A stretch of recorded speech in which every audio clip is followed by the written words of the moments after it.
sama sebenarnya kalau kita belajar tentang penyakit autoimun pun seperti yang kemarin saya sampaikan banyak sekali ya.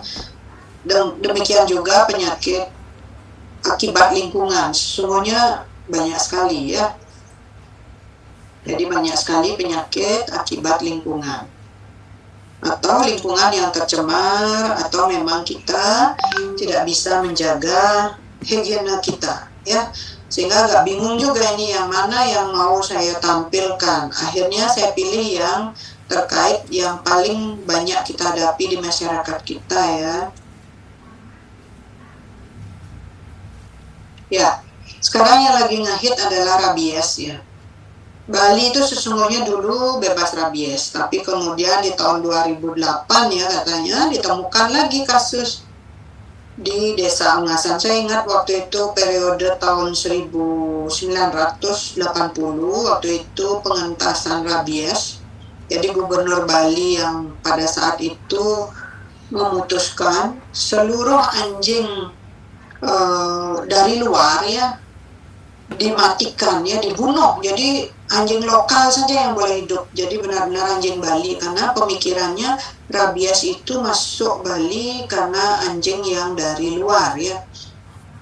Padahal sebenarnya anjing dari luar itu pun anjing yang memang sudah lahir di negara Indonesia begitu ya, sudah punya KTP Indonesia, kemudian kebetulan aja dia nyebrang ke Bali gitu. Dianggaplah rabies itu datang dari anjing. Padahal ternyata rabies itu walaupun judulnya penyakit anjing gila, dia juga bisa bersumber dari hewan berdarah panas lainnya ya, misalnya kucing kera. Dia bersumber sebagai apa? Sebagai pembawa virus. Jadi virus rabies ini akan tinggal berkembang biak di saliva ya, di ludah baik anjing, kucing, dan kera.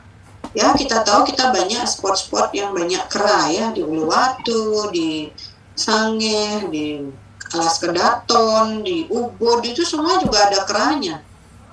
Artinya pada tahun 1980-an itu hampir semua anjing dibunuh ya, dimatikan, disuntik, baik herder. Waktu itu yang banyak kan herder sama packing ya, istilahnya packing. Jadi dicari semua ke rumah-rumah untuk dibunuh, untuk pengentasan rabies. Mungkin beberapa periode berhasil ya, setelah upaya itu dilakukan. Di Bali kita tenang-tenang ya, aman-aman tanpa rabies. Tetapi muncul kasus lagi di tahun 2008. Dan kemarin di 2000, sebelum COVID ya, pas selama COVID itu di Tabanan. Dan kemarin terdengar lagi di Badung ya, Badung Utara. Tapi anjing gila. Persoalan kita tidak mampu memvaksin seluruh anjing ya, vaksin anti rabies kepada seluruh anjing, termasuk anjing liar. Siapa yang mau vaksin? Nah, disinilah sebenarnya tugas dari Departemen Kehewanan ya, yang mengatasi rabies untuk memvaksin.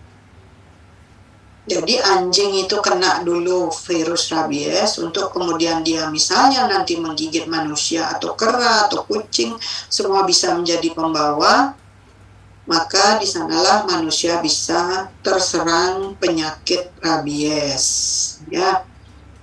Jadi di Indonesia itu sebenarnya sudah ditemukan dari tahun 1884 ya, dan itu ditemukan pada kuda. Baru kemudian di 89 pada anjing ya. Ya, jadi virus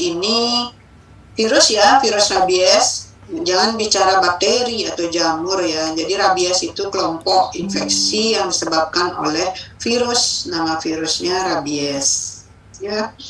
Jadi bentuknya dia ulat panjang ya, seperti tabung ya, berbentuk peluru ya. Kemudian secara fisik dia tahan sampai suhu 60 derajat Celcius ya, selama 5 menit baru dia mati. Awalnya dia tahan, kemudian 5 menit akan mati. Tetapi uniknya virus ini mati kalau kena sinar UV. Dan sama ya dengan virus lainnya, kalau dia di luar jaringan hidup, dia pasti mati. Sedangkan kalau suhu minus atau dingin, virus ini tahan justru. Nah, inilah sebenarnya kita ini sangat beruntung berada di negara tropis yang suhu sebenarnya cukup tinggi ya kita ya, 29 sampai 31. Dan sinar UV tentunya banyak ya di Bali khususnya. Tapi ternyata juga tidak mampu menghambat kehendak alam. Tetap saja virus rabies ini mampu berkembang biak ya. Dia termasuk virus RNA. Sifat kimia silakan dibaca sendiri ya, bahwa virus itu ya punya sifat fisik, sifat kimia, tapi berbekal pada sifat fisik, kita heran kenapa kita bukan negara dingin. Ini virus ini hidup juga ya. Padahal kalau dia keluar kena sinar UV saja dia mati gitu ya. Kemudian sifat kimia ini yang cukup menguntungkan kita adalah kalau dia dikena zat-zat pelarut lemak seperti sabun, deterjen, kloroform, dan ether. Itu sebabnya pada saat panduan untuk menghindari penyakit rabies, misalnya kita digigit anjing, maka kita disuruh langsung mencuci pada air bersih dan gunakan sabun. Karena ternyata virus ini secara kimia dia mudah mati kalau kena air sabun ya. Tetapi tentu kalau ada kejadian tidak mungkinlah kita sibuk mencari gliserin 10% biar virus cepat mati ya. Karena yang paling mudah tentu adalah sabun. Sepertinya semenjak COVID pun kita di mana-mana ada sabun ya.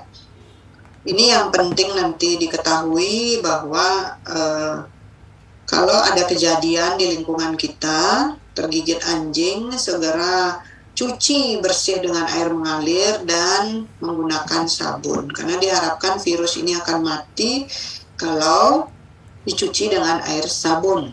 Ya, jadi bentuknya kira-kira seperti ini ya, peluru seperti itu. Kemudian kalau dibelah, ini dia seperti ini. Dia termasuk virus RNA ya. Kalau tergigit anjing gila gitu, anggap begitu ya, kita tidak memperlakukan diri sebagaimana panduan. Maka kita memberi kesempatan virus masuk ke aliran darah dan membutuhkan masa inkubasi. Kalau di hewan 3-8 minggu, kalau di manusia bervariasi 2-8 minggu. Itu sebabnya terkadang digigitnya bisa 2 bulan yang lalu, digigitnya bisa sebulan yang lalu. Kenapa baru sekarang muncul gejala ya? Nah, jadi seringkali ini membuat, apakah karena digigit anjing yang sebulan yang lalu? Ya bisa saja, karena masa inkubasinya antara 2-8 minggu, tapi juga kadang-kadang bisa dalam 10 hari ya. Bahkan ada yang sampai 2 tahun, artinya mekerem dia virusnya ya. Tapi mungkin bukan di tubuh manusia, tapi di tubuh anjing. Itu sebabnya sekarang hewan peliharaan anjing, dan tentunya kita berharap mampu juga memvaksin anjing-anjing yang di jalanan ya, anjing-anjing liar yang di Bali. Tentunya kita tidak membasmi anjing liar ya, tapi begitu banyak anjing di jalan sehingga sebaiknya seharusnya itu mendapat perlakuan khusus untuk vaksinasi vaksin rabies ya, dimana kita tahu vaksin itu tidak murah. Artinya bagaimana pemerintah kita bisa menyediakan itu dalam jumlah cukup ya, mengingat kita punya anjing, kita punya kera juga ya. Bayangkan itu berapa ratus kera yang harus divaksin mestinya ya. Virus ini setelah berkembang biak ya, jeleknya dia akan mencari ujung-ujung saraf. Itu sebabnya dia akan menimbulkan gejala-gejala yang muncul akibat virus ini merusak saraf ya, karena dia akan masuk ke limbik sistem, hipotalamus, batang otak ya. Ini yang menyebabkan kenapa disebut penyakit anjing gila, karena perilakunya pun nanti tampak seperti orang gila. Kenapa? Karena virusnya menyerang saraf. Nah, setelah dia berkembang biak di saraf-saraf pusat ya, di otak, dia akan menyebar ke seluruh organ dan jaringan tubuh seperti ginjal, kelenjar di suprarenal, paru-paru, hati ya, baru jaringan lain. Apa yang terjadi di anjing begitu juga yang terjadi di manusia ya. Dulu itu herannya dia tidak sampai menyerang manusia, tapi kemudian mampu menyerang manusia karena dia virus ya. Dulu flu burung virus burung, makanya namanya flu burung. Unggas ya, avian influenza. Ternyata sekarang sudah menyerang manusia juga. Jadi ada terus kalau kita takut dengan flu burung ya. Kalau dulu dia hanya diunggas ya, makanya kalau ada istilah zaman dulu gerubuk gitu ya, bumi gerubuk berarti ayam-ayam di peternakan itu mati karena terserang virus unggas ya, virus avian influenza tuh ya. Jadi virus itu akan masuk dan dia ke motor end plate di ujung saraf setelah dia merusak otak. Jadi dia masuk ke sana dulu ya. Ini adalah binatang-binatang vektor yang bisa menjadi perantara, di mana tentu binatang ini yang duluan kena virusnya kemudian mati ya. Jadi saat ini ada pengetahuan edukasi di masyarakat, kalau digigit anjing dan kemudian anjingnya mati berarti itu adalah anjing rabies ya. Tapi kalau anjing itu anjing peliharaan, setelah menggigit anjingnya masih fine-fine saja, hidup gitu, berarti kita tidak perlu takut bahwa anjing itu anjing kena rabies ya. Tapi bisakah kita seperti itu berpikir ya, seperti edukasi yang dilakukan di masyarakat saat ini? Tentu kita kadang-kadang ya tentu takut juga kalau sudah digigit anjing ya, kita takut sendiri, jangan-jangan anjingnya anjing kena rabies gitu ya. Di sini juga kelelawar juga sebagai vektor untuk virus rabies. Kemudian rakun ya, kita punya rakun nggak sih? Kemudian mongose, kayaknya kita nggak punya rakun ya. Tentu di Bali itu yang paling berbahaya karena banyaknya anjing liar ya di Bali.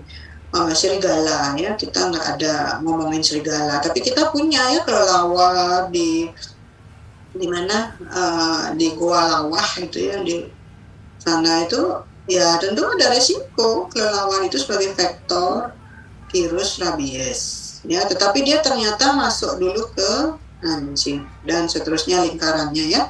Bagaimana dia bisa masuk ke tubuh anjing? Kita nggak bicara serigala ya tidak tahu juga. Tetapi kalau pada manusia tentu ada proses gigitan gitu ya, gigitan hewan yang menderita rabies ya. Nah, itu dari hewan ke hewan bisa karena hewannya menggigit hewan yang sehat sehingga saling menularkan ya. Jadi ibaratnya kita melihat seperti zombie ya, film-film zombie habis digigit jadilah dia seperti tertular ya, kayak zombie gitu ya. Film zombie mungkin adik-adik pernah nonton. Sepertinya virus rabies ini teknik penularan ya seperti itu ya. Sedangkan untuk sampai pada manusia ada dua teknik penularan atau pola menularkan pada manusia.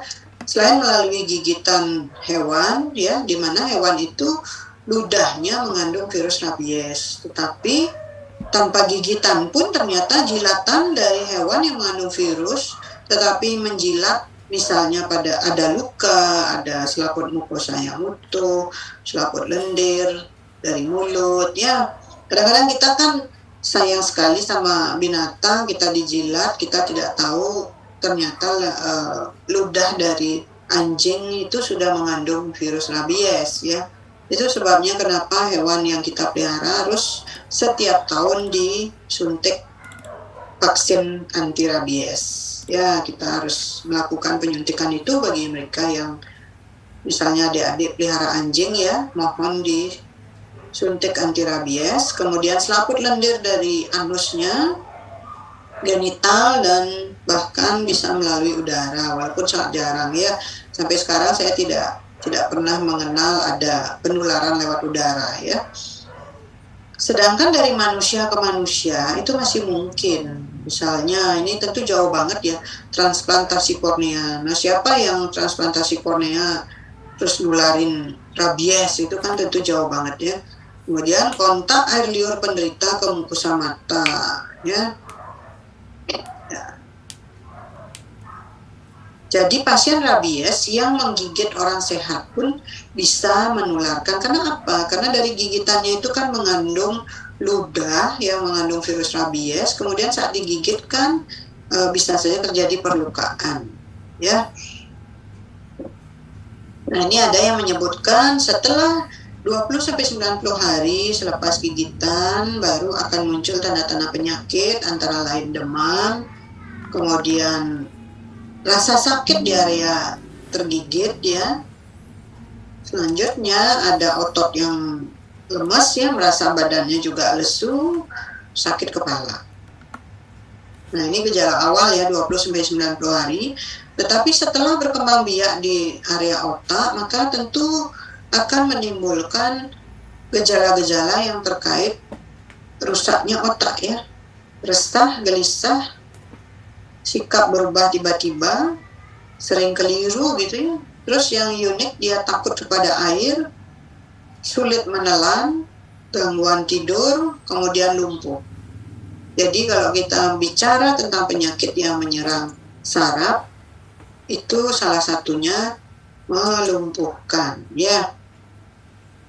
Itu sebabnya kita memang takut ya dengan rabies ini, menakutkan, selain melumpuhkan juga mematikan. Jadi sampai saat ini pun kita masih tidak bisa merawat dengan baik ya rabies itu. Rata-rata pasien rabies itu ya mati gitu ya. Kalau pada hewan yang perlu diperhatikan, kalau hewan peliharaan kita tiba-tiba mengganas, kemudian liurnya menetes dan seterusnya ya. Jadi lihat tanda-tandanya, dan juga hewan itu bisa sama takut air ya. Apa yang bisa dilakukan seperti tadi, kalau kegigit oleh hewan atau anjing ya, segeralah mencuci ya gigitan hewan atau anjing dengan sabun deterjen di bawah air mengalir selama 15 menit, 10-15 menit ya. Baru sambil jalan sesudahnya diberikan antiseptik, obat merah, alkohol. Segera kontak rabies center ya. Tentu kita akan minta VAR ya. Mencegahnya bisa dengan vaksin rabies untuk hewan tiap tahun ya. Tetapi kalau sudah misalnya tergigit tersangka rabies, kita perlu mendapat vaksin anti rabies. Kalau untuk hewan ini setiap tahun harus divaksinasi anti rabies ya. Nah, untuk mencegah secara umum ya hampir sama, rajin mencuci tangan, dan kita punya kontak dengan tenaga kesehatan, dan kemudian perlu mencari lokasi di mana VAR itu ada.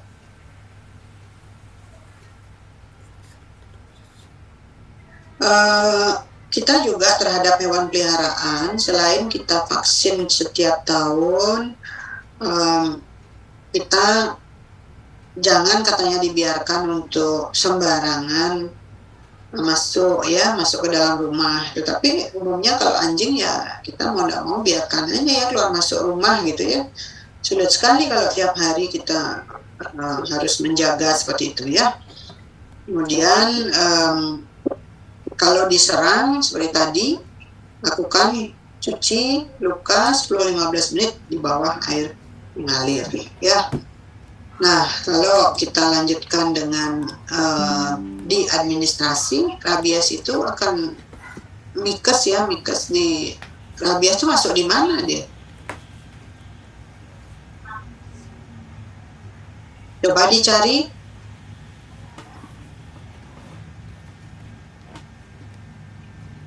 Sayu Jacinta ya, dicari. SCD-10 ada nggak? Ya, ini Nyoman Sudarsana siapa ya? Pak Nyoman Sudarsana.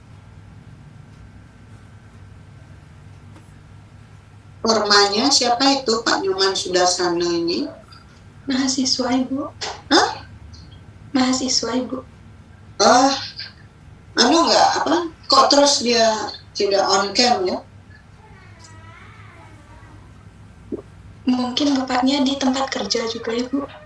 Oh, dia sambil kerja? Iya Bu. Siapa aja yang sambil kerja ini ya?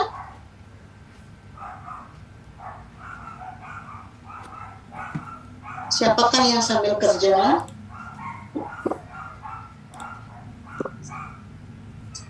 Ya, coba dicari yang sambil kerja, tolong tetap on cam. Coba di WA ya, Dek ya. Oke, dicari rabies itu ada di mana. Jadi itu saya anggap faktor lingkungan ya, lingkungan yang bersumber dari hewan, bahkan terkadang hewan peliharaan sendiri. Karena kalau kita ketahui, belum tentu ya keluarga kita atau teman-teman yang di desa-desa itu pelihara anjing, tapi anjingnya divaksin rabies. Itu belum tentu, karena terus terang biaya vaksinnya cukup mahal ya. Jadi saya punya anjing 4, itu kalau sekalinya vaksin rabies itu hampir 1 juta ya. Nah, masyarakat kita kadang-kadang kan menganggap apa sih pentingnya gitu ya. Tapi ternyata kalau hewan kita tidak kita vaksin, ya bisa jadi dia sudah mengandung virus rabies, di mana kita tidak tahu. Sedangkan jangankan digigit, bahkan kalau hewan peliharaan di rumah, pas aja kita dijilat dan kita ada pintu masuk dari virus itu ya, menjilat wajah gitu misalnya, kalau nggak sengaja, karena virus ini hidup di kelenjar ludah atau hidup di ludah hewan peliharaan ya. Tadi siapa yang bertugas mencari ada sudah? Siapa? Sayu ya, Sayu Jacinta ya. Ketemu? Ada di A82 Ibu. Nah, berarti ada di A82. Tolong diingatnya, apa disebutkan di situ? Di sana ada silvatik rabies, urban rabies, dan rabies unspesifik. Ya. Jadi silakan dicatat ya. ICD-10 untuk rabies itu seperti yang tadi disebutkan. Ya, jadi itu saya anggap penyakit yang akibat lingkungan juga, karena kita tidak memperhatikan lingkungan kita ya, apakah itu hewan peliharaan ataupun hal-hal lain. Kita masuk berikutnya, tuberkulosis. Tetapi itu tadi rabies itu virus ya, virus yang menular ke manusia akibat ada vektor hewan, anjing, kelelawar, ya, itu ya. Kalau tuberkulosis ini adalah bakteri. Jadi mohon mampu membedakan bahwa ada penyakit karena virus, ada yang karena bakteri, ada jamur ya, dan semua itu ada di lingkungan kita. Tetapi kenapa tidak semua orang kena TBC? Itu misalnya ya. Nama bakterinya adalah Mycobacterium tuberculosis. Ya. Kita mungkin pernah dengar semua. Adik-adik pernah dengar ya TBC? Kalau TBC itu diidentikan dengan TBC apa ya? Paru-paru ya, di sini sudah disebutkan. Infeksi TBC paling sering menyerang paru-paru. Tapi ketahuilah, dia bisa menyerang tulang, umumnya tulang belakang ya, tapi juga bisa tulang pangkal paha, menyerang sendi lutut, sistem saraf pusat, kelenjar getah bening, otak, organ-organ vital lainnya pun bisa kena TBC, ginjal, liver, utamanya pada mereka yang mengalami imunodefisiensi ya, contoh terinfeksi HIV. Pada saat stadium AIDS, pas dia kena tuberkulosis, itu sangat memungkinkan dia menjadi TBC yang menyeluruh, seluruh organ kena TBC, ya. Nah, dari mana dia menular? Jadi lingkungan kita bisa di udara bebas ada Mycobacterium tuberculosis, namun dalam bentuk bukan bakteri aktif, dia dalam bentuk yang terselubung, ya, itu bisa. Jadi udara bebas kita di sekeliling kita pun sebenarnya tanpa kita ketahui ada Mycobacterium tuberculosis yang layang-layang. Mana tahu kita ya, sama dengan virus COVID atau coronavirus SARS-CoV-2. Kita nggak tahu kalau udara yang kita masukin hidung itu mengandung virus SARS-CoV-2 atau Mycobacterium tuberculosis. Bisa saja dia sudah masuk, tetapi karena daya tahan tubuh kita sehat, fungsi-fungsi sistem imun kita berfungsi baik, tidaklah sampai sakit, ya. Nah, bagaimana dengan kalau kita bergaul dengan mereka yang sudah sakit? Jadi karena tuberkulosis pada umumnya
Ada aja Cian.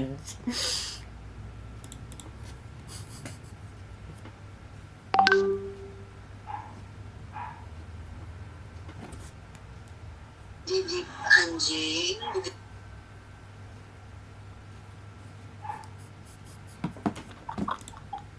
Kocak.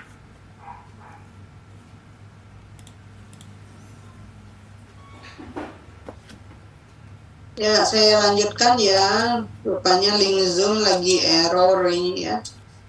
Ya, jadi tuberkulosis ini juga masuk lingkungan karena kita anggap dia airborne disease, bahwa kita tidak pernah menyadari bahwa udara pernapasan kita telah mengandung Mycobacterium tuberculosis.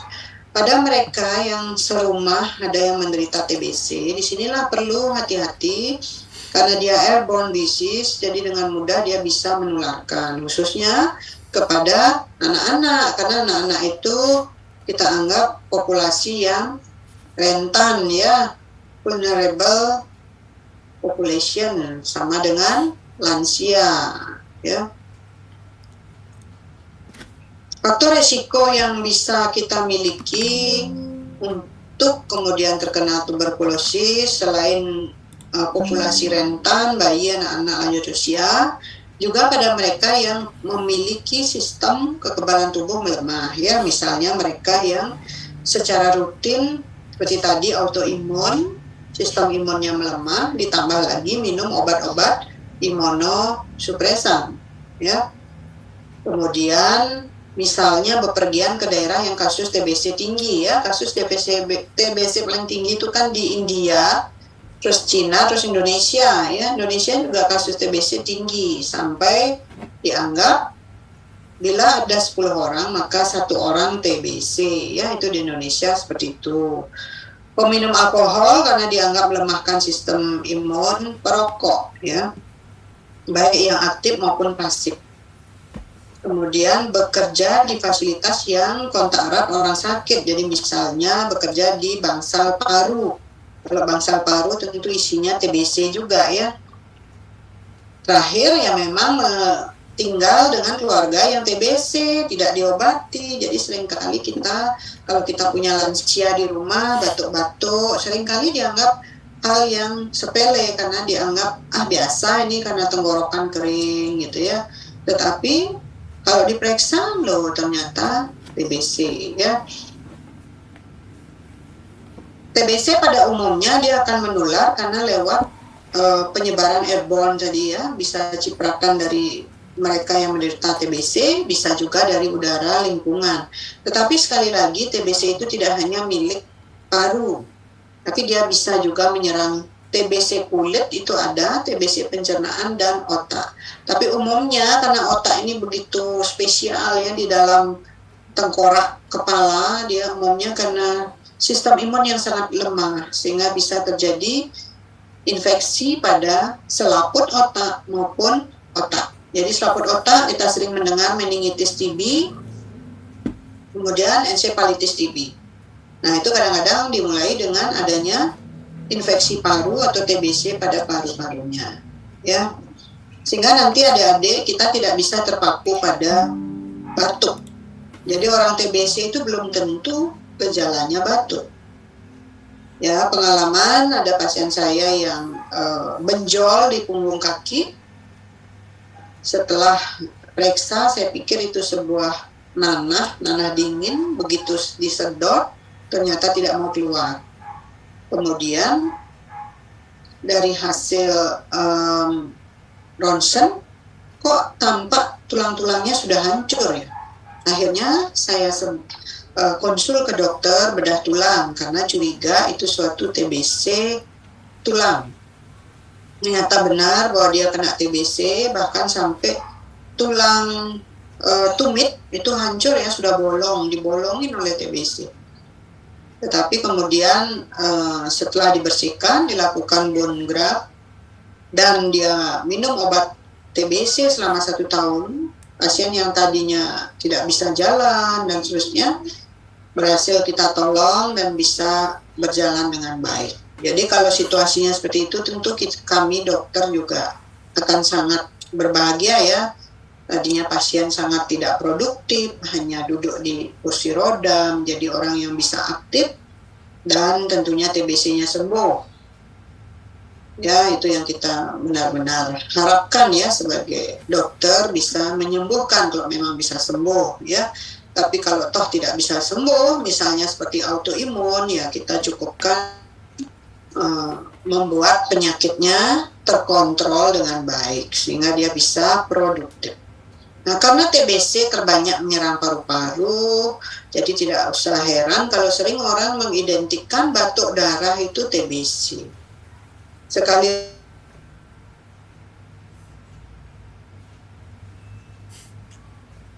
darah juga bisa karena persoalan jantung ya.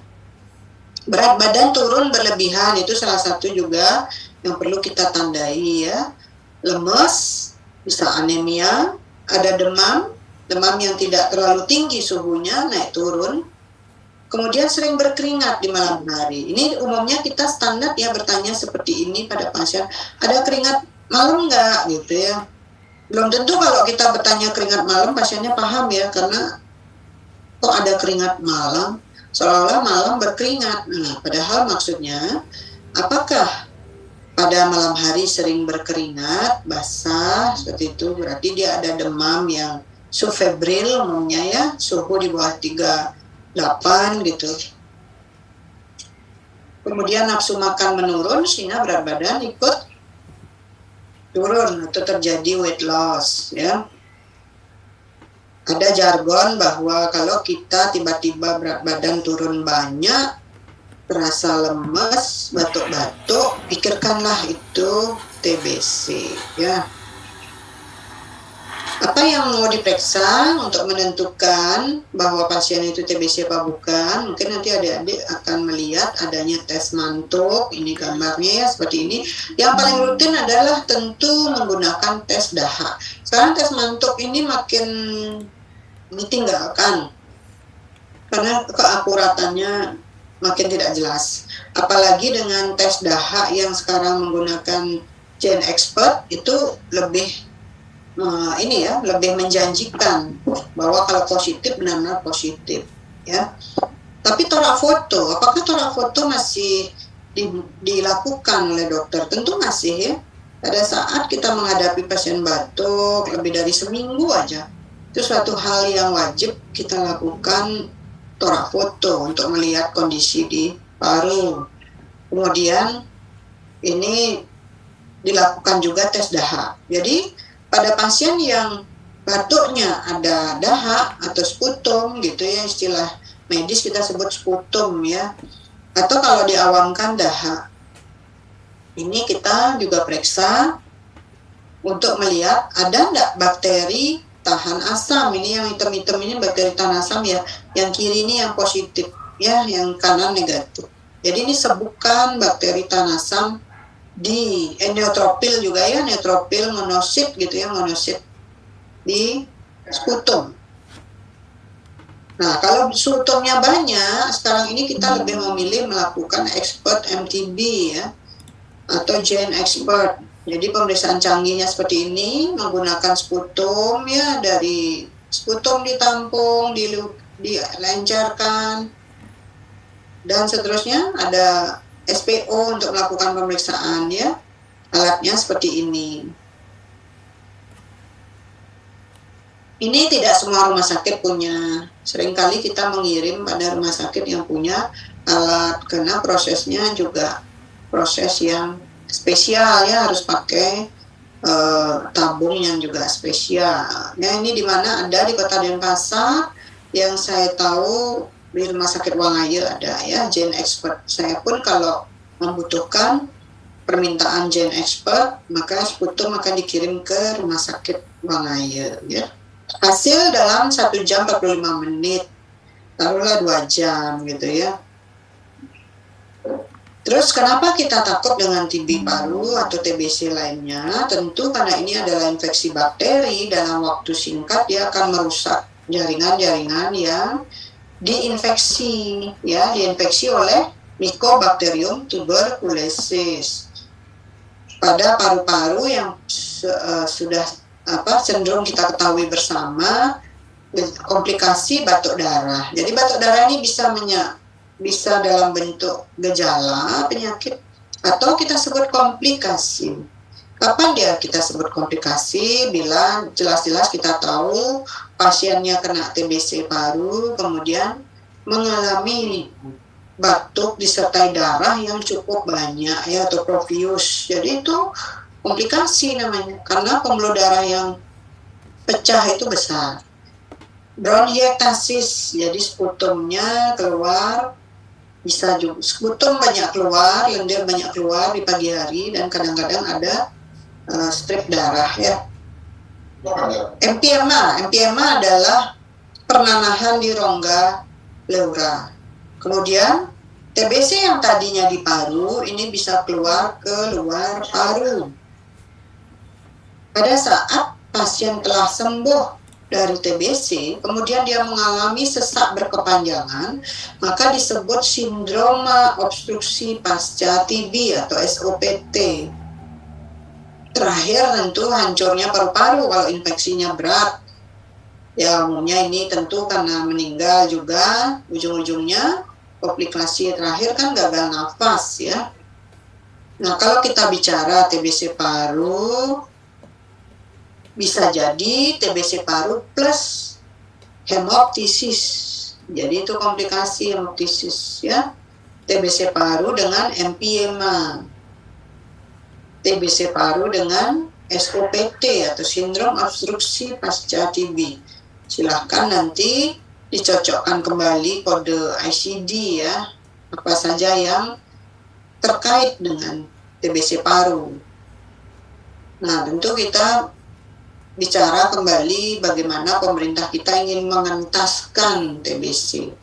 Jadi pemerintah kita ini sedang berusaha di tahun 2030 mengentaskan HIV sampai 30.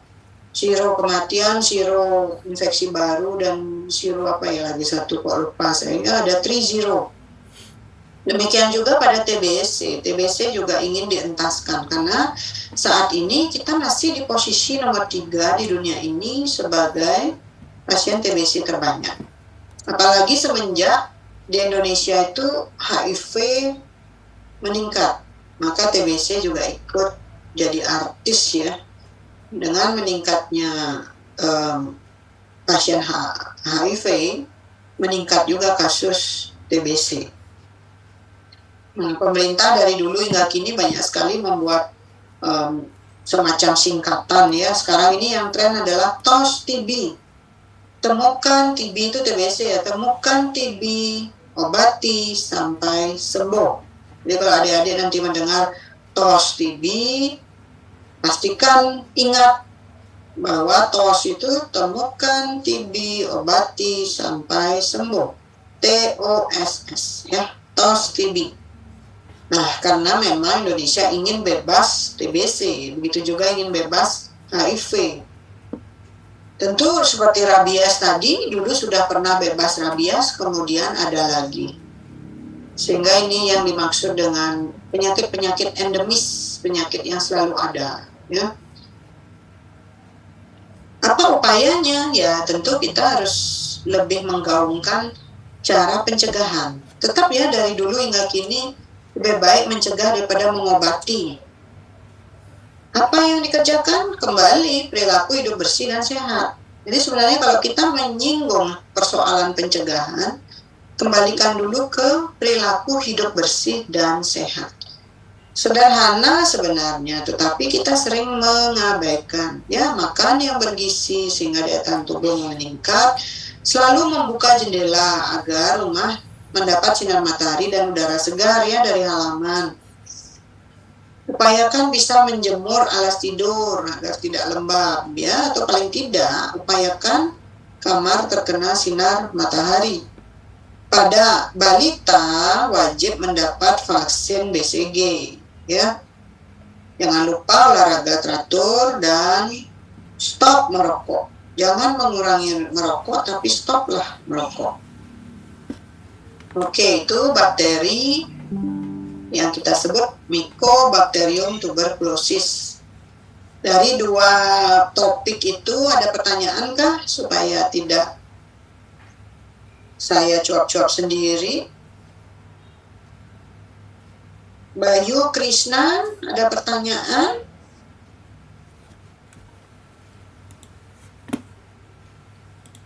Belum ada Ibu. Vina Febrianti. Mungkin saya izin bertanya terkait dengan rabies, Bu. Ya, silakan. Kalau di sini kan misalnya ada orang yang tergigit anjing gila itu biasanya disuruh pakai daun kemangi langsung diolesin. Itu mitos atau fakta, Bu? Segitu aja, Bu. Terima kasih. Yo. Kita sudah dapat kuliahnya ya. Gimana jawabannya? Mitos atau fakta? Menurut saya sih mitos, Bu. Ya. Tapi di sini banyak yang percaya gitu. Ya, itulah Indonesiaku ya. Jadi kita tidak perlu berkecil hati sebagai warga negara Indonesia ya. Bahwa memang dari dulu hingga kini banyak sekali mitos-mitos yang bertebaran di masyarakat kita, dan banyak yang percaya. Itu sudah nggak usah heran ya. Contoh sampai di tahun 2023 bahkan orang masih percaya ya, saya berbekal pada pengalaman merawat pasien, bahwa kalau kena demam berdarah agar trombosit tidak turun minum sari kurma. Nah, coba demam berdarah itu virus juga kan ya, virus demam berdarah atau virus denggi. Bagaimana coba sari kurma itu bisa membuat virus itu tidak merusak trombosit? Jadi sama saja dengan apa tadi, kemangi ya? Kemangi ya Dek ya? Iya, Bu. Nah, saya belum bagikan ini ya materi kuliah, saya kembali dulu sedikit. Jadi tadi persoalan kita dengan rabies, secara kimiawi dia akan mati. Nah, ya. Inilah yang dipelajari oleh para ahli. Kok gimana sih caranya ya membasmi rabies ini biar cepat gitu. Apalagi ternyata kalau toh sudah dibasmi dengan vaksin segala macam, kok dia masih ada aja ya. Itu dari tahun berapa itu ditemukan rabies? 1800 sekian ya. Bahkan di tahun 2023 ini rabies masih ada.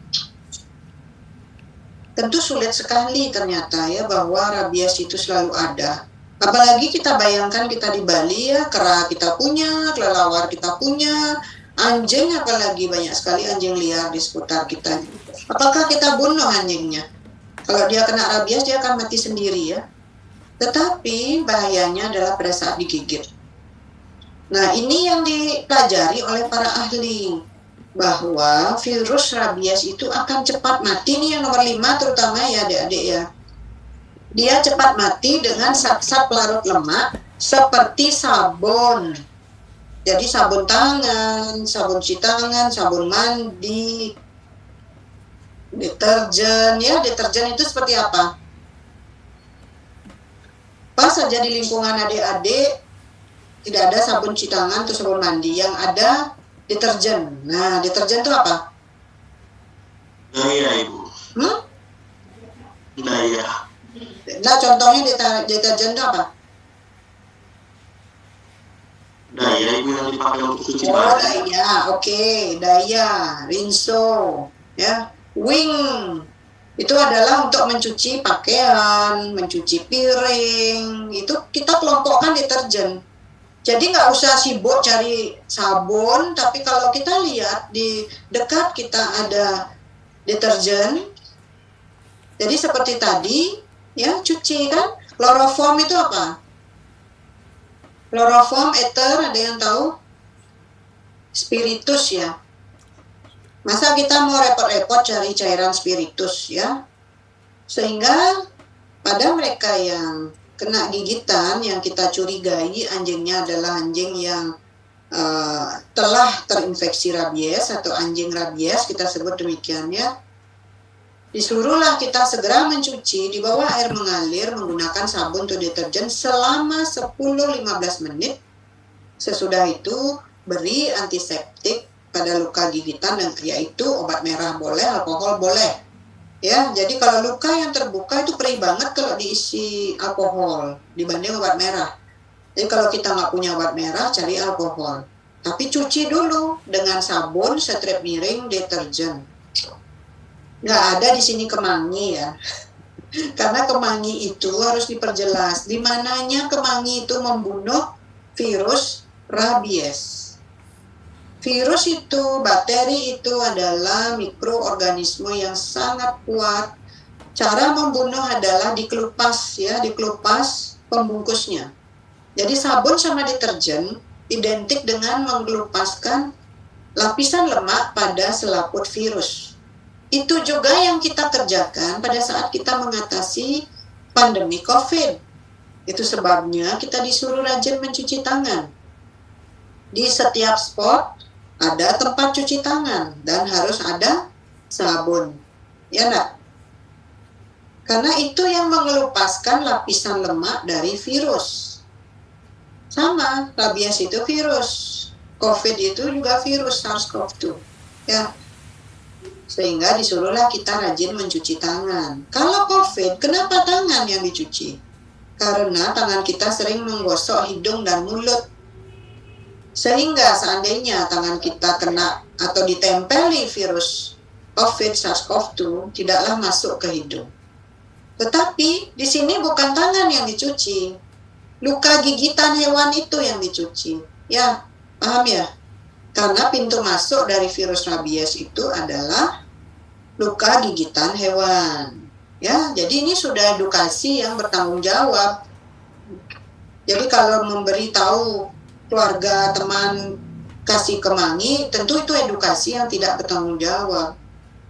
Nah, perkaranya ternyata kemudian tidak kena rabies, begitulah taruh ya. Artinya apa? Anda beruntung. Ya, tapi kalau tidak kita lakukan ini, ternyata anjing yang menggigit itu kena rabies, ya apes lah. Ya, kalau kita sedikit-sedikit langsung kasih kemangi. Nah, apakah kemangi itu posisinya sama dengan obat merah atau alkohol? Nggak tahu saya apa isinya kemangi ya. Jadi kalau saran saya, tentu itu statusnya mitos ya. Sama dengan sari kurma untuk mencegah trombosit turun pada pasien demam berdarah, itu mitos karena kenyataannya ya tetap turun gitu ya, mau berapa botol sari kurmanya ya tetap turun tuh ya. Jadi itu mitos ya Dek ya.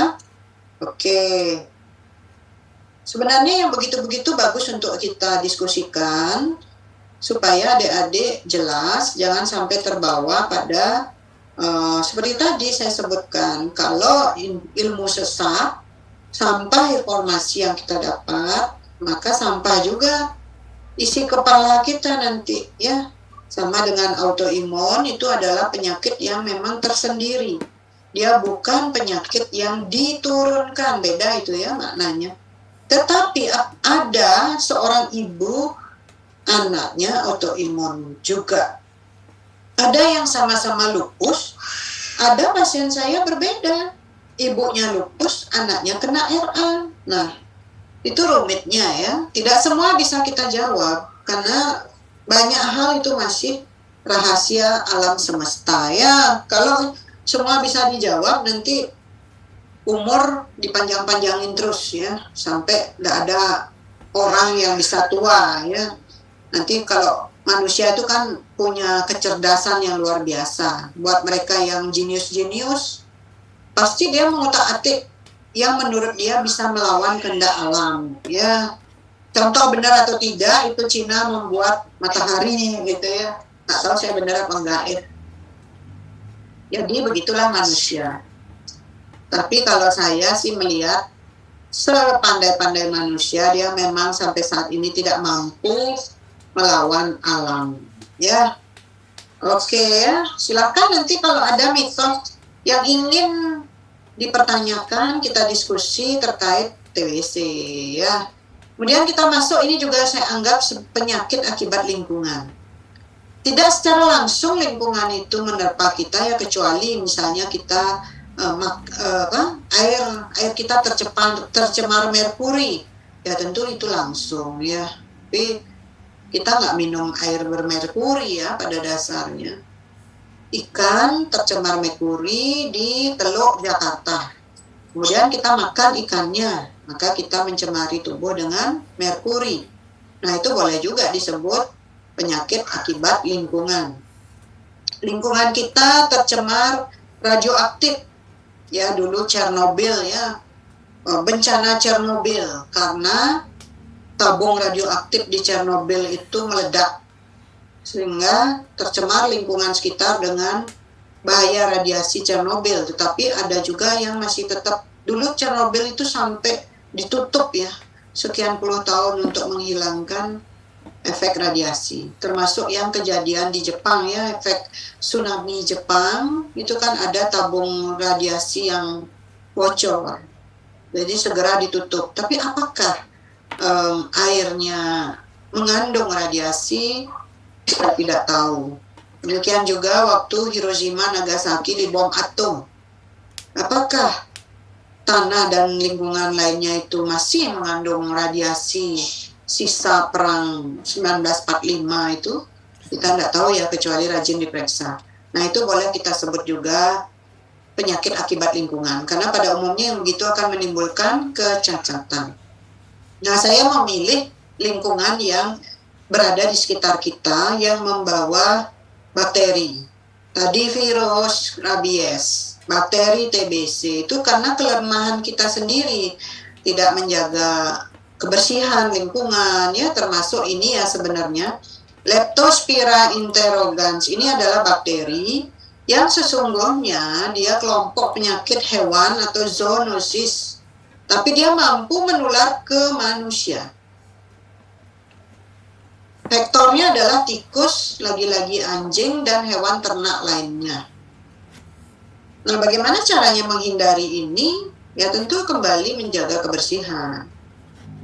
Di mana Leptospira ini diam? Di kencing dan darah hewan yang terinfeksi. Ini yang susah ya, saya juga ngeri-ngeri sedap ini kebetulan di rumah. Kok ya serangan tikus ya? Saya nggak tahu gimana caranya, sudah pernah pakai jasa pest control, mahal sekali bayar. Tetap aja tikusnya berkeliaran ya. Nah, yang lain, air atau tanah yang terkontaminasi oleh bakteri Leptospira. Kemudian kita makan dan minum yang terkontaminasi. Ini leptospiranya kayak gini ya, dia bentuknya kayak spiral gitu ya. Bakteri akan masuk melalui kulit yang terluka atau rusak, kemudian jaringan-jaringan lunak lainnya, ya. Kemudian menelan atau menghirup air yang terkontaminasi. Ini yang kita sangat prihatin ya, kalau di rumah kita takutnya banyak virus, dia kan kencing di mana-mana ya. Kita tidak tahu tikusnya itu mengandung leptospira atau tidak. Sehingga dulu penyakit ini di Indonesia biasanya mulai tambah banyak pada saat terjadi banjir. Jakarta kota yang sering banjir. Jadi setelah kebanjiran, biasanya Jakarta itu kalau musim hujan deras-derasnya dia akan banjir seminggu 2 minggu ya, benar-benar kayak lautan. Dan itu entah bagaimana sekian periode gubernur itu tidak bisa menuntaskan banjir Jakarta ya. Setiap hujan, musim hujan Desember Januari mulailah Jakarta itu siap-siap kebanjiran ya. Kalau sekarang sudah lebih tertata ya. Sehingga pada saat banjir tentu tikus-tikus itu mati juga ya, rumahnya dia mati, selokan mati, selokan dia anyut, dia mengencingi air. Nah, terkadang kan yang namanya Jakarta hidup di bantaran sungai istilahnya ya, orang-orang yang sangat tidak mampu tapi dia mengadu nasib ke Jakarta, tidak punya rumah, hanya rumah bedeng-bedeng gitu ya di bawah jalan tol atau di bantaran sungai. Dia akan memakai air sungai itu untuk memasak, minum. Di sanalah yang kemudian air itu sudah tercemar atau terkontaminasi oleh Leptospira. Itu sebabnya sering disebut penyakit pasca banjir ya. Itu hanya sebutan sepihak ya, karena setelah banjir banyak pasien mengalami infeksi Leptospira. Nah, ini faktor-faktor hewan. Ya, saya kebetulan bakteri ini, Leptospira ini dari hewan tikus, hewan pengerat ya, yang tidak bergejala. Ini sebabnya kita ini runyam sekali kalau rumah kemasukan tikus. Kemudian hewan liar lainnya termasuk kelelawar dan jangan lupa anjing. Tetapi ini tidak ada vaksinnya, sehingga kita wajib berhati-hati. Sapi. Jadi sapi pun kalau berak di mana-mana, kita jalan bertelanjang kaki, anggaplah keluarga-keluarga kita di desa begitu sering mengabaikan, malas pakai sandal gitu ya. Tetapi sebenarnya itu bisa masuk ke tubuh kita karena lewat tanah yang juga banyak mengandung Leptospira ya. Jadi faktor resiko penularan infeksi, populasi tikus tinggi, perubahan habitat itu ya pasca banjir, pemanasan global, ini banjir ya, dan lain-lain, gempa, badai, itu karena merusak lahan rumahnya binatang-binatang ya. Kemudian higiene perorangan. Jadi penyakit akibat lingkungan ini memang harus kita mengingatkan diri kita untuk bersih-bersih ya. Karena tidak ada lagi yang kita bisa kerjakan selain kita rajin bersih-bersih di rumah kita, di lingkungan kita ya. Karena tikus, kemudian hewan liar juga. Kalau kita mungkin di Denpasar tidak bicara hewan liar kecuali anjing ya. Anjing liar banyak. Nah, sehingga sekali lagi Leptospira itu bisa masuk ke tubuh kita ya. Bisa lewat kencing sapi, kencing anjing yang terinfeksi, karena Leptospira ini bisa bisa menginfeksi hewan, bahkan babi ya termasuk di dalamnya, tanpa membuat hewan ini sakit ya. Berbeda dengan rabies, anjing yang diinfeksi akan gejalanya sama dengan manusia yang terinfeksi virus rabies ya, dia menyerang otak.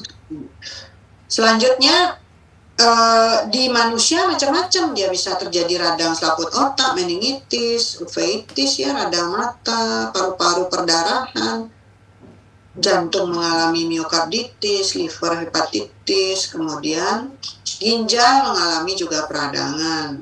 Jadi pada saat infeksinya cukup berat, tentu dia membuat berujung pada kemungkinan pasiennya meninggal ya, karena dia bisa merusak multi organ, terutama kalau sudah menyerang ginjal seperti itu ya bisa merusak.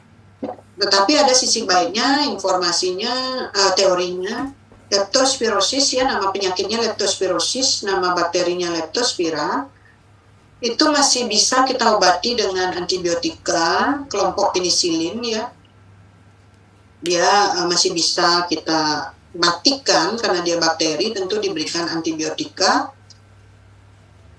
dan dia masih cukup sensitif dengan penisilin, sehingga kalau pasien kita berikan penisilin masih ada kemungkinan kita bisa menyembuhkan pasien kita, kecuali datang sudah dalam kondisi yang berat. Jadi kalau komplikasi beratnya bisa perdarahan paru, radang otot jantung atau miokarditis ya, gagal liver, perdarahan pencernaan, gagal ginjal, berak darah ya, kemudian kulitnya pun mengalami perdarahan atau isi bruising gitu ya. Jadi Leptospira seperti itu. Kemudian kita lanjut, saudaranya TBC yang juga banyak di lingkungan kita, yaitu kusta atau lepra atau Morbus Hansen. Morbus Hansen ini karena penemunya ya namanya Gerhard Hendrik Armauer Hansen. Jadi dia menemukan bakteri ini, dia sama posisinya dengan TBC ya, bakteri Mycobacterium, tetapi namanya leprae atau kemudian disebut lepromatosis di tahun 2008. Di awal ditemukan disebut lepra. Saya juga nggak tahu ya dari mana ini kok bisa lepra ya namanya gitu ya. Tetapi karena penemunya adalah Mr. Hansen ini, maka lama-lama disebut penyakit Morbus Hansen. Artinya apa? Kalau kelak ada orang yang bilang kusta, ada yang bilang lepra, zaman dulu namanya kuste ya. Di Bali nih dulu sampai pemberantasan kuste. Jadi banyak menteri-menteri yang dikirim ke pelosok-pelosok Bali untuk menyuntik, karena dia kan sensitif dengan penisilin ya kalau tidak salah, atau ada obat lain saya kurang jelas karena ini lebih ke penyakit kulit sebenarnya.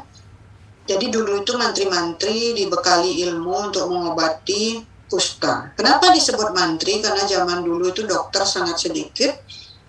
Jadi yang disebut mantri adalah mereka yang mendapat pendidikan kesehatan 1 tahun setelah tamat SD ya. Jadi SMP dia bisa jadi mantri. Begitu ya situasi Indonesia di tahun antara baru merdeka sampai tahun 70-an mungkin ya. Jadi dokter sangat jarang. Kita tahunya fakultas kedokteran pertama kan UI ya, baru kemudian Erlangga dan seterusnya ya. Sehingga mantri-mantri inilah menjadi ujung tombak dari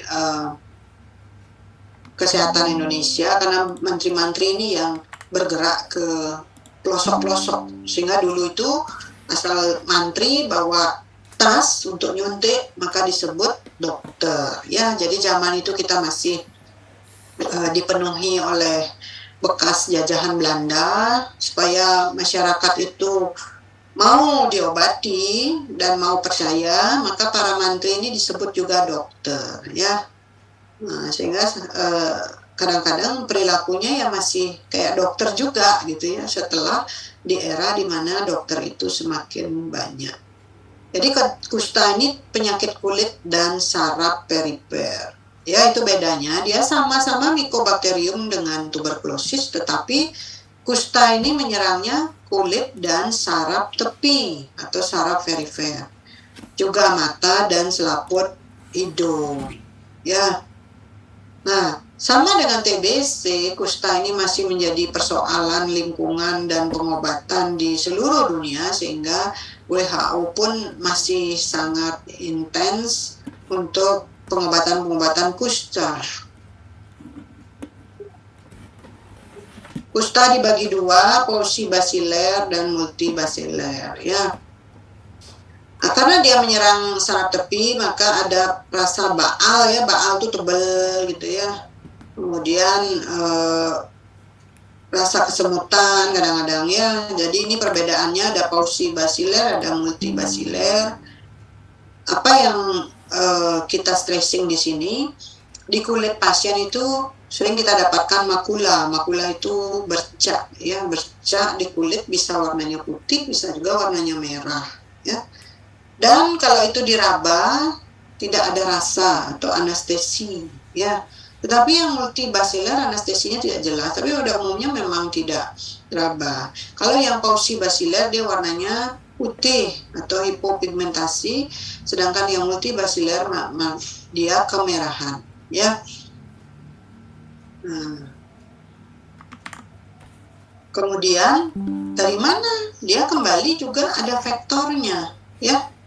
Vektornya bisa ya, vektornya kutu-kutu, laba-laba. Kemudian dia menyerang hewan ya, simpanse dan seterusnya ya. Jadi di lingkungan kita ini banyak sekali vektor-vektor dari bakteri. Bagaimana dengan antar manusia? Tentu bisa. Ternyata lepra ini juga muncrat dari udara pernapasan mereka yang sudah terinfeksi. Ya, jadi dia masuk juga droplet. Ya. Ya. Jadi antar manusia dari bersin, dari batuk, kontak berulang, adanya hal-hal genetik yang mendasari sehingga dia mudah terinfeksi ya. Nah ini yang gejalanya ya, kalau kita melihat daun telinganya tebal, kemudian alisnya rontok, wajahnya seperti singa ya, kadang-kadang kita sebut facies leonina gitu ya. Kemudian ada luka-luka yang tebal seperti ini. Nah, ini kadang-kadang kalau kita lihat tidak seperti sesuatu kusta ya, paling kita bilang wah ini luka digaruk jadi begini, padahal itu ternyata tampilan kusta ya. Jadi ada tuberkuloid, ada lepromatosa, ada borderline. Nanti silakan paling tidak adik-adik tahu bahwa kusta ini masih menjadi persoalan di negara kita, sehingga ada jargon. Ingat 5 tanda. Bila ada bercak merah atau bercak putih, tidak gatal, tidak sakit, tidak sembuh dengan obat kulit biasa, curigailah dia kusta. Lihat juga daun telinganya tebal kayak gini enggak ya, dan bercaknya kayak gini ya, bercak-bercak begini enggak jelas ya. Jangan hanya menganggap itu infeksi jamur. Jadi lepra itu bentuknya seperti ini ya. Ini diambil dari pengecatan ya, pengecatan. Mana lepranya ya, yang bentuknya nah ini kecil-kecil ini ya, ini ya, Mycobacterium leprae-nya yang merah-merah ini. Kalau diperbesar begini bentuknya, sehingga diperiksalah baik dari jaringan maupun diperiksa serologis.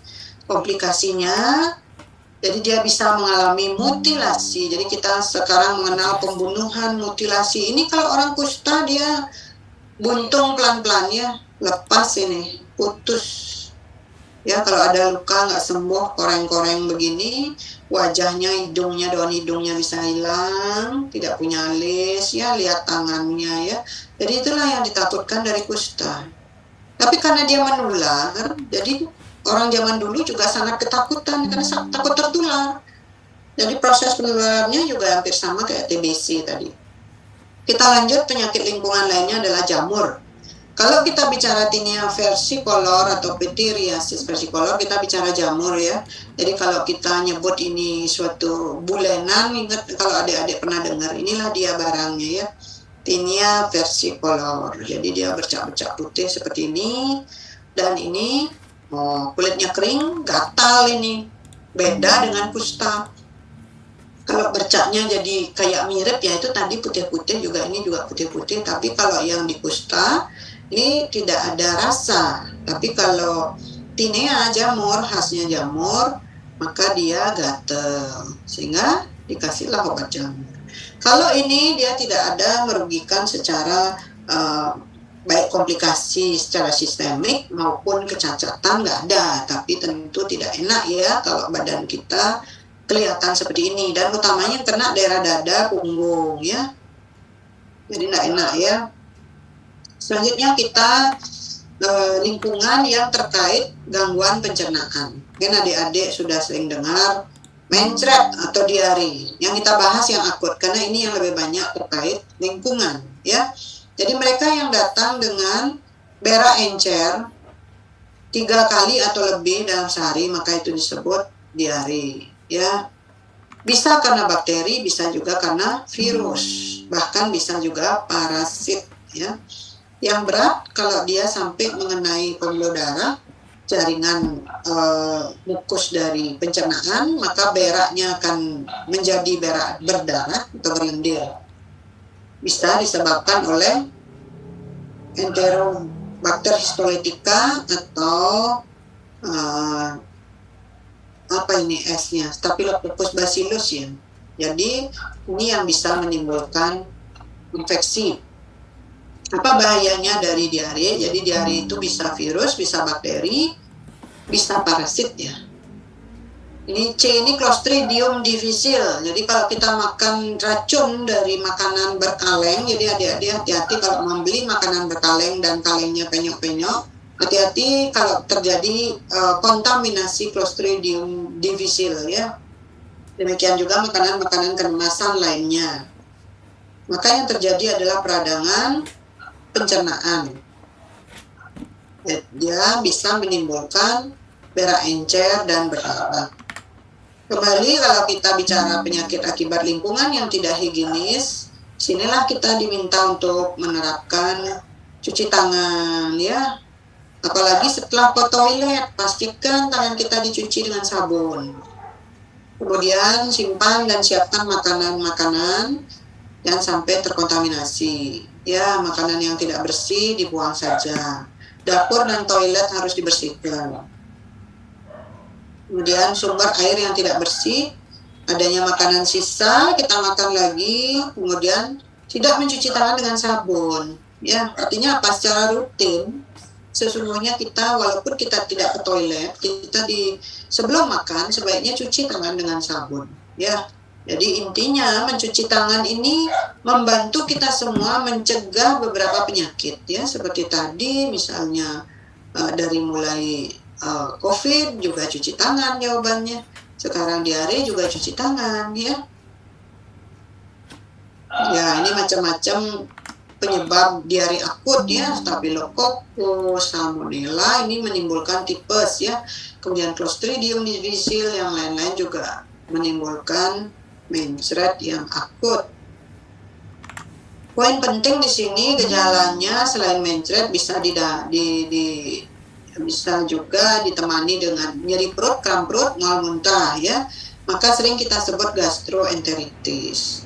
Pastikan tetap makan dan minum, kemudian dikoreksi penyebab diare. Kalau dia bakteri, kita kasih antibiotika ya. Pada saat diare profuse, muntah, jangan ditahan di rumah ya, apalagi itu anak-anak. Cepat sekali terjadi dehidrasi dan gangguan elektrolit.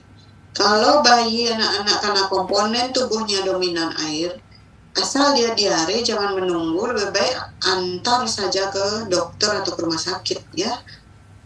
Karena kalau dia sudah kurang buang air, mulutnya kering, menangis tanpa air mata, berarti dia dehidrasi. Jangan ditunggu anak kita dehidrasi. Kemarin ini masih ada bayi umur 1 tahun meninggal karena diare. 3 hari di rumah diare, tidak diajak ke rumah sakit. Jadi sayang sekali ya dengan banyaknya sekarang klinik, banyaknya puskesmas, rumah sakit juga bertebaran. Sesungguhnya mencari dokter itu tidak sulit ya. Jadi janganlah kita mengandalkan profesi lain yang bukan profesinya mendiagnosis penyakit dan mengobati. Supaya tidak salah nanti ya. Jadi pastikan berobatlah ke dokter. Bukan saya bermaksud untuk mengedepankan dokter, karena memang kompetensi seorang dokter lah menegakkan diagnosis penyakit dan mengobati. Itu sebabnya adik yang membawa surat dari bidan itu ya saya tegur karena memang bidan tidak berhak mengeluarkan surat sakit ya. Datanglah ke dokter, periksakan diri supaya yakin, paling tidak kita yakin kita sakitnya apa sih gitu ya. Kalau bidan itu tugasnya memeriksa orang hamil, membantu melahirkan normal, itu nanti bedanya dengan dokter kandungan ya. Yang normal dia boleh tolong, kemudian membantu memberikan keluarga berencana. Jadi mau suntik KB, mau pil KB itu boleh dicari ke bidan, nggak harus dokter kandungan ya. Tetapi kalau menolong persalinan yang tidak normal, apakah itu vakum, apakah apalagi itu seksio, yaitu dokter spesialis kandungan dan kebidanan ya, obgyn kita sebut demikian. Ya, kembali ke sini bahwa untuk menegakkan diare maka tentu yang diperiksa kotorannya ya. Tapi terkadang kami dokter walaupun belum memeriksa feksesnya pun sudah kita obati karena mengingat yang kita akan atasi duluan adalah kurang cairan dan gangguan elektrolit. Jadi itu gunanya kita mengatasi segera dari diare. Walaupun dalam tahap kita masih mencari penyebabnya apakah virus atau bakteri dan lain-lain ya. Nah ini komplikasi. Nah diare kesannya sesuatu yang merakyat ya. Wah cuma mencret gitu. Tapi mencret yang menyebabkan hilangnya cairan tubuh, dehidrasi, gangguan elektrolit itu mematikan. Jadi jangan pernah meremehkan orang mencret. Ya mungkin mencret 5 kali masih aman sepanjang dia masih mau minum, makan. Tapi kalau sudah lebih dari 10 kali, badannya lemas, matanya cowong, kulitnya jadi dingin, itu sudah tanda-tanda dehidrasi. Segeralah ke pusat kesehatan terdekat. Ini selanjutnya kita bicara tentang cacing. Cacing itu adalah parasit yang masih banyak di lingkungan kita karena kita pelihara di Bali ini babi, sapi ya. Maka kita mengenal penyakit akibat cacing pita ya. Nama penyakitnya Taeniasis. Nama cacing pita itu kelompok Taenidae. Ya, jadi kelompok Taenidae ini banyak sekali spesiesnya. Namun karena bentuknya seperti pita, pipe, maka ini disebut cacing pita. Ini di masyarakat kita masih banyak, khususnya karena kita senang makan daging babi, apalagi kalau makan yang masih setengah matang gitu ya, misalnya membuat pakai darah babi yang setengah matang, tidak digoreng matang, dagingnya tidak diproses dengan baik, maka kita bisa terinfeksi cacing pita ya. Panjangnya bisa sampai 3,5 meter dan dia bertahan hidup di dalam usus manusia ya hingga 30 tahun loh tanpa disadari karena dia terus menyerap sari-sari makanan. Nah, mereka yang terinfeksi cacing pita tapi tidak tahu dirinya membawa cacing pita, dia akan menghasilkan telur yang keluar dari beraknya ya. Jadi cacing pita itu masuk dalam kelompok Taenidae, ada Saginata pada sapi, Solium pada babi, Asiatica pada sapi, tapi yang di mana? Yang di Indonesia, Korea Selatan, India dan Thailand. Jadi dia pecahan Saginata tapi disebut Asiatica. Tapi ada juga yang menyebut Saginata atau Asiatica bisa juga pada babi ya. Yang macam-macam lah, yang tadinya hanya di hewan, flu burung, maka disebut flu pada burung atau flu unggas atau avian influenza. Loh, kok kena manusia ya. Jadi itulah gangguan akibat lingkungan yang tercemar, akibat keseimbangan alam yang diganggu terus oleh manusia. Maka penyakit-penyakit yang tadinya tidak bisa masuk ke manusia malah menginfeksi manusia ya. Jadi dia bisa masuk lewat daging babi dan daging sapi yang tidak dimasak matang ya. Misalnya kita ke restoran, kita membeli steak yang setengah matang, masih agak merah, ada yang suka seperti itu. Nah ini yang harus hati-hati ya, bahwa daging-daging itu harus dimasak matang. Termasuk makanan untuk minuman yang terkontaminasi, dan kalau berjalan di atas tanah yang banyak kotoran sapi dan kotoran babi, karena bisa jadi pecahan dari badan badan daripada cacing pita atau kita sebut proglotid ya. Proglotid itu bisa kita injak dan dia masuk ya. Jadi ada telur yang bisa saja tercecer dari berak sapi dan babi ya. Nah, ini yang kita juga harus hati-hati, khususnya kalau kita berada di desa atau di kampung yang ternaknya tidak dikandangkan. Jadi zaman dulu penyakit cacing pita ini termasuk penyakit lingkungan yang khususnya karena zaman dulu ternak itu jarang dikandangkan, cuma diikat, dilepas. Sekarang sudah lebih tertib sehingga berak-berak babi pun digelontorkan, dibuat pupuk. Kalau zaman dulu dia berak sembarangan, begitu juga sapi ya. Sehingga cacingan itu hal yang sangat wajar di Indonesia ya. Artinya kita dulu berhadapan dengan penyakit-penyakit model begini yang sangat banyak. Sekarang tetap ada, tetapi sudah tentu jauh lebih sedikit atau terkendali ya. Karena baik sapi, babi itu sudah dikandangkan, tetapi kita belum yakin juga walaupun dikandangkan apakah kotoran-kotorannya dibuang dengan baik ya, kotorannya dijadikan pupuk dengan baik. Makanya hati-hati kalau kita menanam tanaman dengan pupuk yang benar-benar dari kotoran hewan.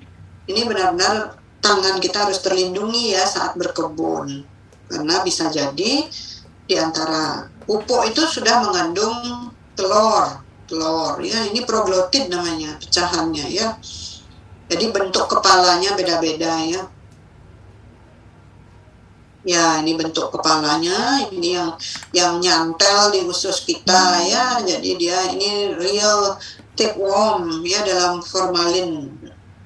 Jadi kalau adik-adik pernah lihat, kita akan tahu bahwa cacing pita itu ini pecahan-pecahan dari tubuhnya ini bisa tumbuh memanjang seperti induknya. Itulah yang disebut dengan proglotid ya, terutama proglotid yang hamil, karena dari pecahnya proglotid ini lahir lagi anak-anaknya ya. Tuh ya, hebatnya ya cacing pita. Karena dia menyerang pencernaan, umumnya juga gejalanya bisa mencret, kemudian nafsu makan hilang, sakit perut, perutnya membesar. Kemudian kalau dia lihat beraknya, nah ini kayak pita begini dia ya, ini pecah-pecah proglotid. Jadi ya agak menjijikkan lah kalau melihat cacing pita itu ya. Kemudian yang perlu diperiksa sesuai dengan kondisi, kalau orang diare, mencret, ada masalah pencernaan, jangan lupa kita memeriksa beraknya ya. Pengobatan masih ada ya, albendazole dan lain-lain itu masih ada juga ya. Komplikasi ya bisa menimbulkan peradangan usus, bisa usus buntu, dan bahkan dia bisa ke otak, membuat kiste, makanya disebut sistiserkosis, dan kondisi ini bisa membuat pasiennya kejang-kejang, buta, ayan ya. Itulah taeniasis ya. Apa yang bisa dikerjakan ya, kembali cuci tangan sebelum makan. Kalau dulu orang nggak punya jamban, itu sebabnya periode yang lalu masih banyak anjuran untuk membuat jamban ya. Karena apa? Kebiasaan kita manusia dulu berak di sungai sehingga air tercemar. Kandangkan hewan peliharaan kalau kita beternak ya, baik sapi maupun babi. Masak yang benar sampai matang. Jadi jangan suka yang setengah matang. Terakhir ini sepertinya tipes, ini juga menyerang pencernaan. Bakterinya Salmonella ya, kalau adik-adik pernah dengar saya kena penyakit tipes, maka ini penyakit akibat bakteri Salmonella typhosa atau Salmonella paratiposa ya, paratipi. Bentuknya seperti ini, dia berflagela, kemudian dia bisa menembus usus, itu parahnya tipes ya, sehingga dia bisa masuk ke dalam sirkulasi ya. Bagaimana caranya dia menginfeksi?